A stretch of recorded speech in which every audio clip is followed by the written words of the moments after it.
There are a number of tools and technologies, both ancient and modern, that debunk the heliocentric globe model and confirm Earth to be a stationary, level plane, with the sun, moon, and stars revolving over and around.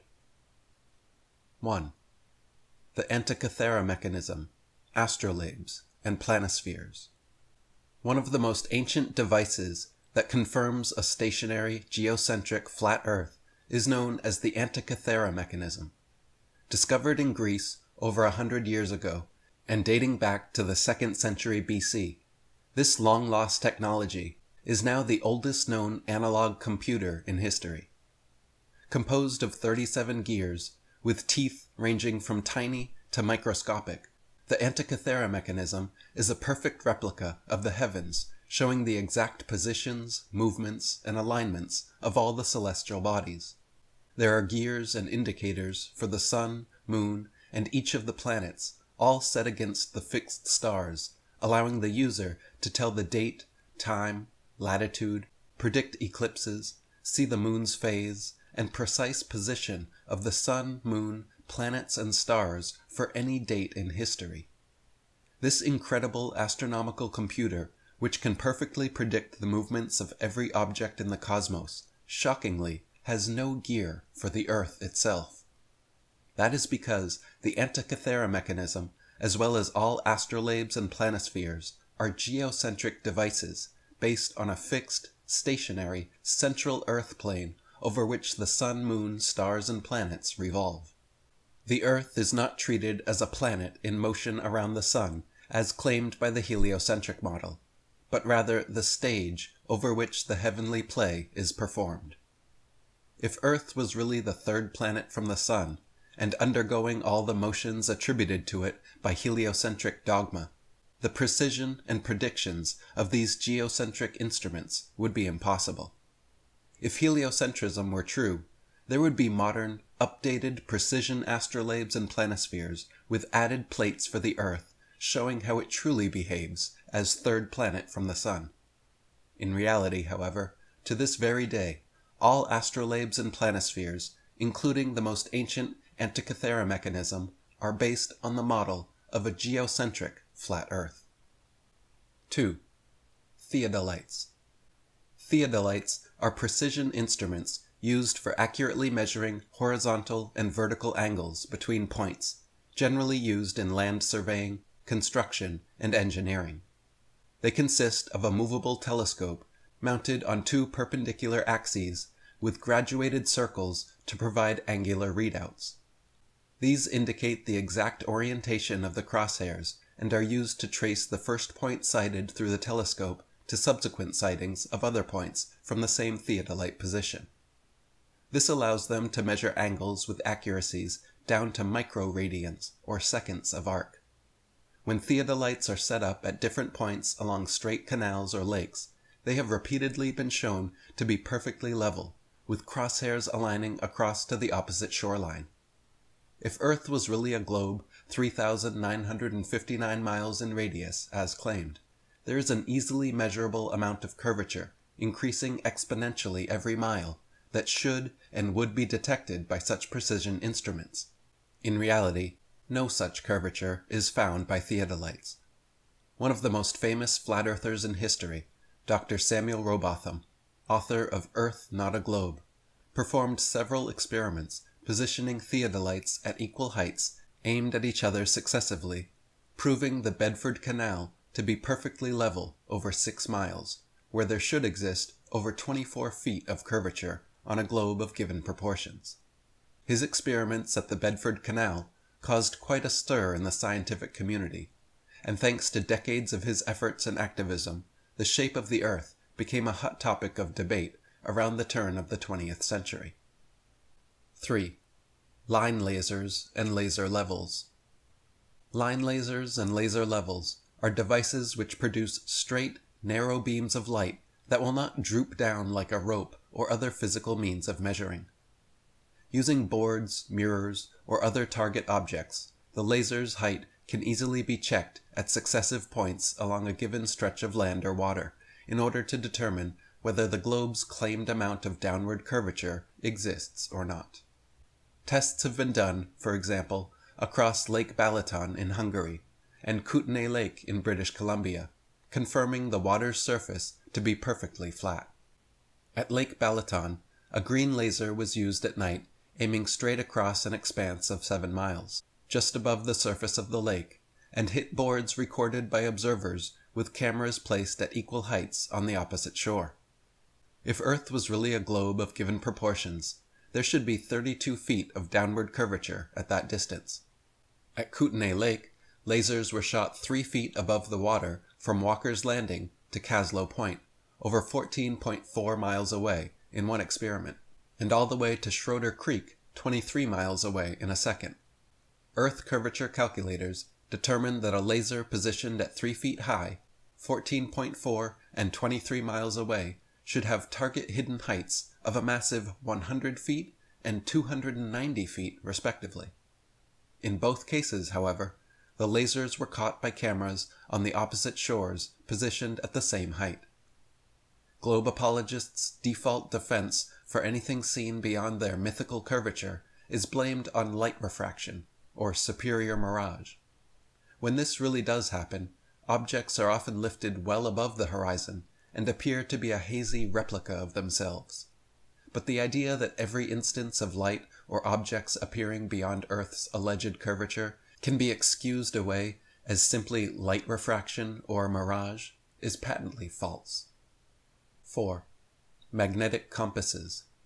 Magnetic compasses are navigation tools with directional markings that use a freely spinning, magnetized needle that aligns with Earth's magnetic field and points to magnetic north. A bit of critical thought reveals these to be impossible and nonsensical instruments for use on a globe Earth. They simultaneously point north and south over a flat surface and must be held flat and still to work properly, yet claim to be pinpointing 2 constantly moving geomagnetic poles at opposite ends of a spinning sphere originating from a hypothetical molten metal core. If compass needles were really drawn to the north pole of a globe, the opposing south needle would actually be pointing up and off into outer space. Likewise, observers holding a compass in Antarctica would be at the bottom of a ball, so to show north, the needle would have to point down at their feet. If the so-called South Pole in Antarctica were truly the southern pole of a magnet, observers would be able to walk in a circle with their backs to the South Pole and have their compass needles show north being in front of them in every direction. This feat has never and will never be achieved because the so-called South Pole is simply an arbitrary point along the Antarctic ice marked with a red and white barbershop pole and topped with a little metal ball earth. The actual type of magnetism present on Earth is similar to a ring magnet found in loudspeakers, which have a central north pole with the opposite south pole being all points along the outer circumference. This perfectly describes the magnetism of our flat Earth, whereas the alleged source of magnetism in the globe model is emitted from a hypothetical molten magnetic core in the center of the ball, which they claim conveniently causes both poles to constantly move and thus forever evade independent verification at their 2 ceremonial poles. 5. Sundials and moondials.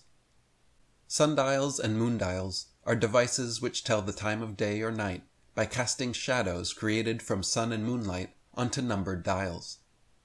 The basic technology consists of a dial and some kind of rod or marker called a gnomon, which casts its shadow onto the dial.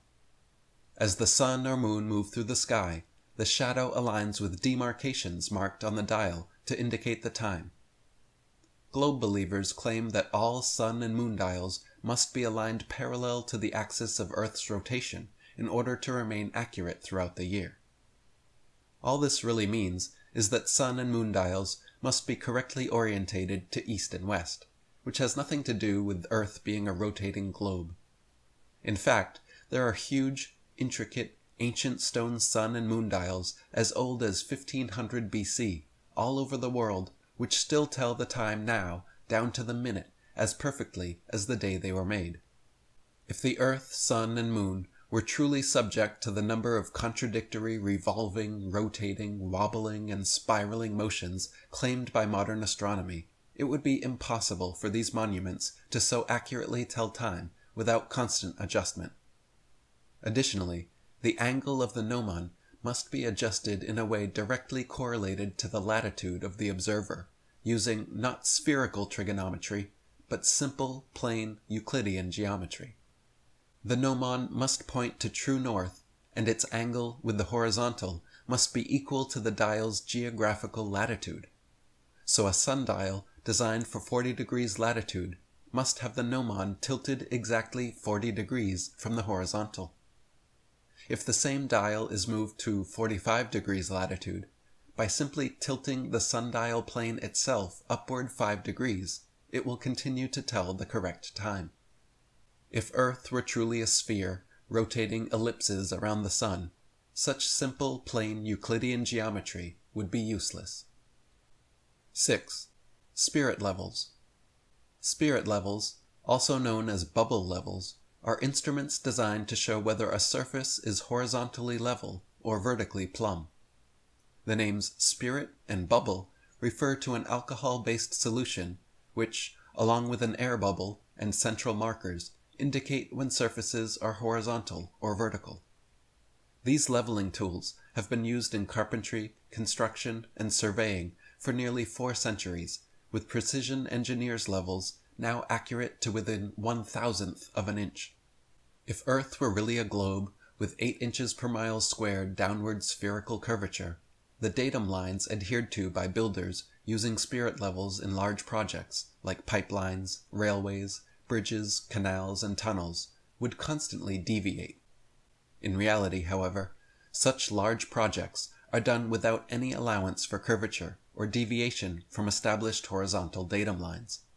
The Suez Canal, for example, which connects the Mediterranean and Red Seas, was dug along a horizontal datum line 26 feet below sea level, passing through several lakes from one sea to the other, with the datum line and the water's surface running perfectly parallel over 100 miles.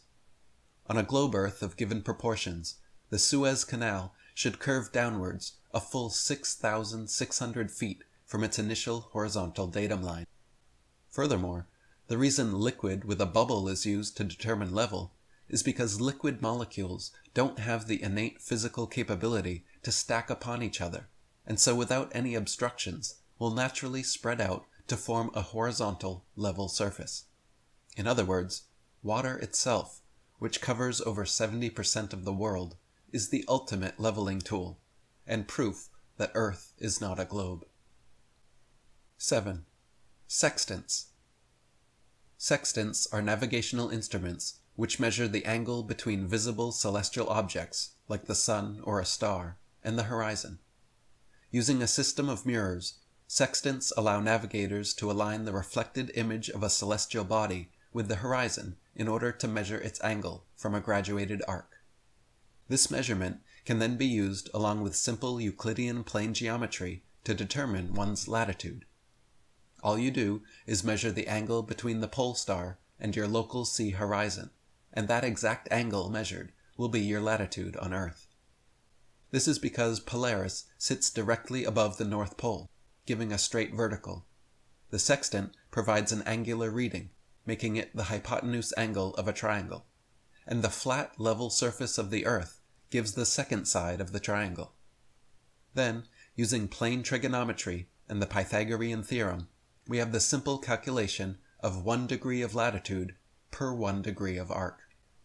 If Earth was actually a globe, such basic triangulation would be impossible, and much more complicated spherical trigonometry would have to be employed.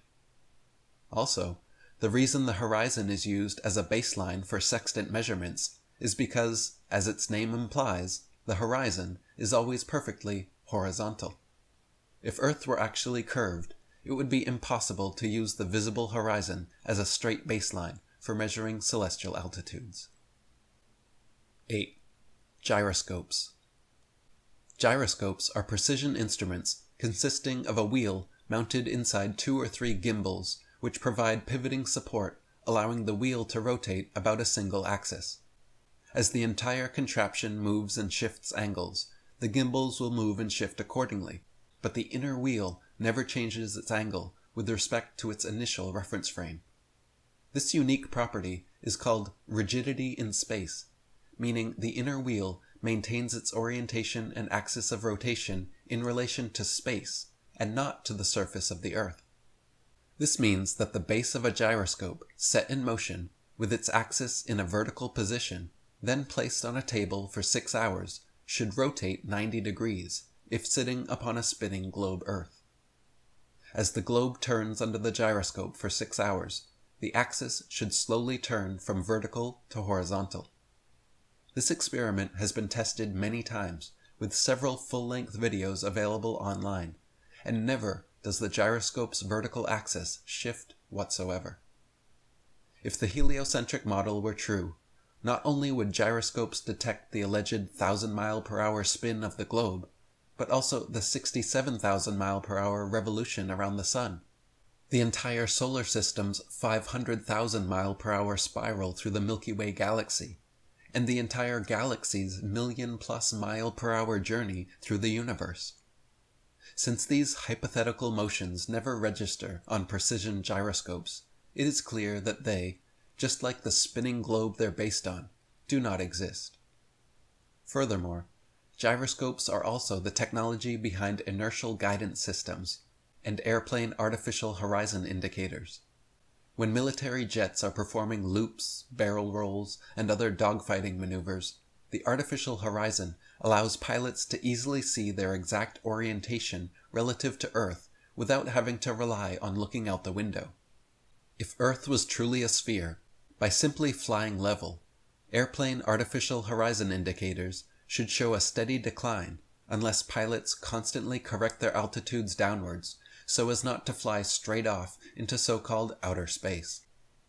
For example, a pilot traveling 500 miles per hour over a globe Earth 3,959 miles in radius would have to descend an average of 2,777 feet, or over half a mile per minute. Otherwise, in 1 hour's time, the plane would be 31.5 miles higher than desired. 9. Telescopes, periscopes, and zoom cameras. Telescopes are devices composed of lenses and/or curved mirrors for magnifying and viewing distant objects. Similarly, periscopes use several mirrors, a prism, and/or advanced fiber optics to magnify and view distant objects over or around obstacles that prevent direct line-of-sight observation. Modern zoom cameras also use multiple lenses for the purpose of magnifying and viewing distant objects. By using these technologies, we can consistently observe objects at incredibly long distances, far beyond what would be possible if Earth was actually a globe of given proportions. By inputting the observer height and distance viewed into an Earth curvature calculator, it is easy to check how much a target should be obstructed on a globe Earth. For example, it is often possible to see the Chicago skyline from sea level 60 miles away across Lake Michigan. In 2015, after photographer Joshua Nowicki photographed this phenomenon, several news channels quickly claimed his picture to be a superior mirage, an atmospheric anomaly caused by temperature inversion. While these certainly do occur, the skyline in question was facing right side up and clearly seen, unlike a hazy, illusory mirage, and on a ball Earth 3,959 miles in radius should be a full 2,400 feet below the horizon. The current record-breaking longest-distance zoom photograph recently captured Pic Gaspard from Pic de Finestrelles, a whopping 275 miles away, with an observer height of approximately 9,000 feet, from which, based on correct curvature calculations, the entire 12,740-foot mountain should be invisible behind nearly 6 miles of curved Earth.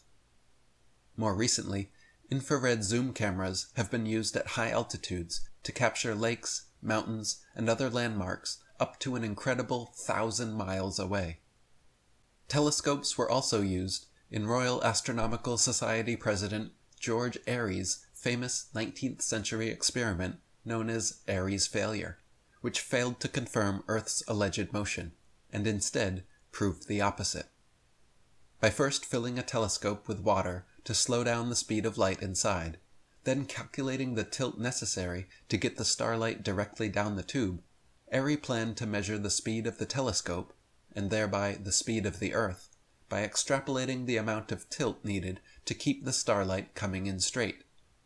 The experiment would go down in history and forever be known as Airy's failure, however, because every time he repeated it, Airy found the starlight was already coming in the correct angle, with no change necessary, proving that the stars move relative to a stationary Earth, and not the other way around. 10. Lighthouses. Lighthouses are towers built with a system of lamps and lenses to cast light for long distances, serving as a beacon and navigational aid at sea. The great distance from which various lighthouse lights around the world are visible at sea far exceeds what should be possible on a globe of given proportions. For example, the Dunkirk light in southern France, at an altitude of 194 feet, is visible from a boat 10 feet above sea level, 28 miles away. Spherical trigonometry dictates that if Earth was a globe with the given curvature rate, this light should be hidden 190 feet below the horizon. The Port Nicholson light in New Zealand is 420 feet above sea level and visible from 35 miles away, where it should be 220 feet below the horizon. The Agaro light in Norway is 154 feet above high water and visible from 28 statute miles, where it should be 230 feet below the horizon. The light at Madras on the Esplanade is 132 feet high and visible from 28 miles away, where it should be 250 feet below the line of sight. The Cordonan light on the west coast of France is 207 feet high and visible from 31 miles away, where it should be 280 feet below the line of sight. The light at Cape Bonavista, Newfoundland is 150 feet above sea level and visible at 35 miles, where it should be 491 feet below the horizon. The lighthouse steeple of St. Botolph's Parish Church in Boston is 290 feet tall and visible from over 40 miles away, where it should be hidden a full 800 feet below the horizon. The Isle of Wight lighthouse in England is 180 feet high and can be seen up to 42 miles away, a distance at which it should fall 996 feet below line of sight. The Cape Legulas lighthouse in South Africa is 33 feet high, 238 feet above sea level, and can be seen for over 50 miles. If the world was a globe, this light would fall 1,400 feet below an observer's line of sight. And finally, the lighthouse at Port Said, Egypt, at an elevation of only 60 feet, has been seen an astonishing 58 miles away, where, according to modern astronomy, it should be 2,182 feet below the line of sight. The existence, use, and efficacy of these various tools and technologies outright disproves and debunks the delusion that we live upon a heliocentric spinning globe, and confirms what common sense and our everyday experience tells us, that we live on a geocentric, fixed and stationary, level plane.